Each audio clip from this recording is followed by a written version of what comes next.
Alors voilà, on va commencer par faire notre épure, mais après bon, on va commencer par dessiner la vue en plan du cône, en positionnant les chevrons d'emprunt, la croix en premier, on trace son cercle, puis on fait l'élévation. Toutes les codes sont données sur un PDF et en téléchargement sur le blog.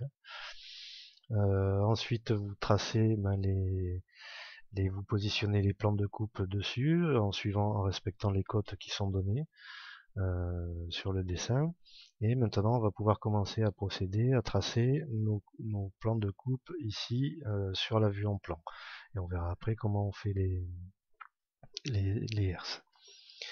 Donc il faut déjà savoir une chose, c'est que le tracé du croche est assez élémentaire, c'est uniquement des lignes de niveau et des lignes verticales qui se croisent.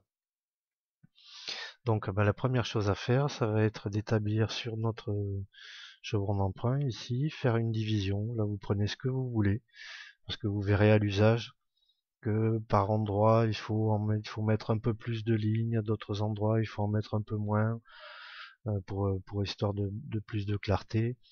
Donc à vous, trouvez-vous une division, vous partez comme celle que j'ai fait moi approximativement. Là j'ai 6 divisions en hauteur pour celle-ci.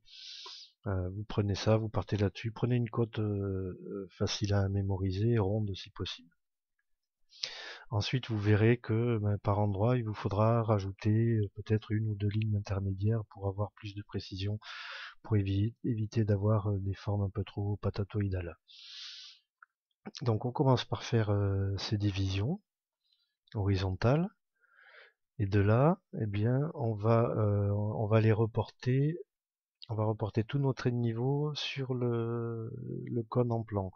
Alors pour ça, c'est tout simple, c'est il va suffire de prendre les points d'intersection qui sont ici, comme on voit là, tac, tac, tac, tac, et chacun de ces points va être redescendu sur le chevron d'emprunt en plan, ici, et partant de là, vous piquez la pointe de votre compas et chacune des lignes va vous donner une ligne de niveau sur le cône.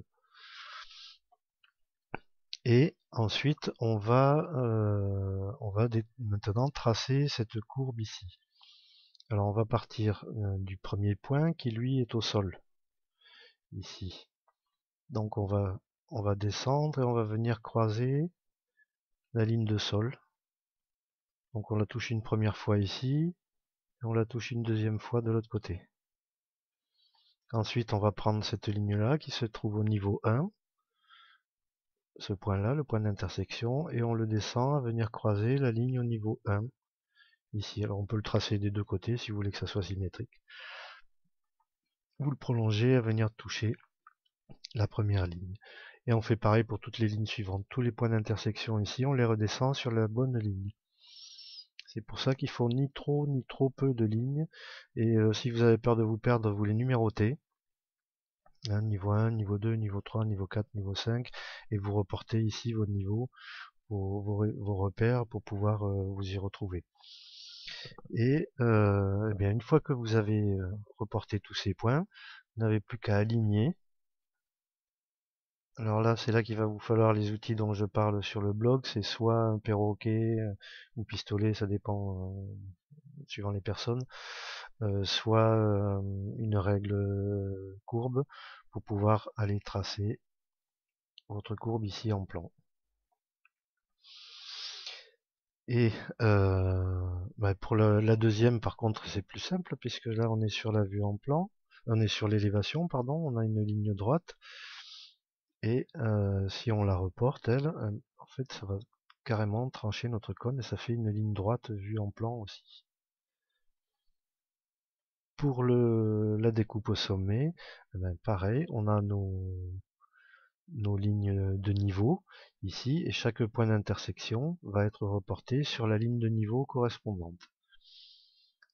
Si vous leur mettez des numéros, ici par exemple, ça serait, on va les appeler, comme c'est la découpe du sommet, on va l'appeler S1, S2, S3, S4 et F5.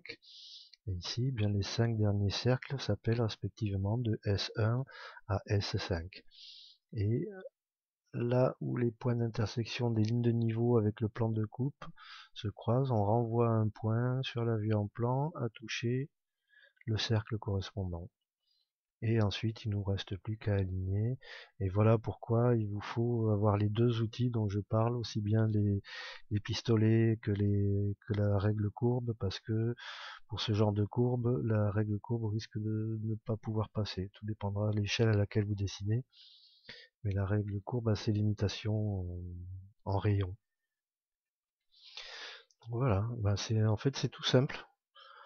Et dans la prochaine vidéo, je vais vous expliquer comment on fait les herses. À tout de suite.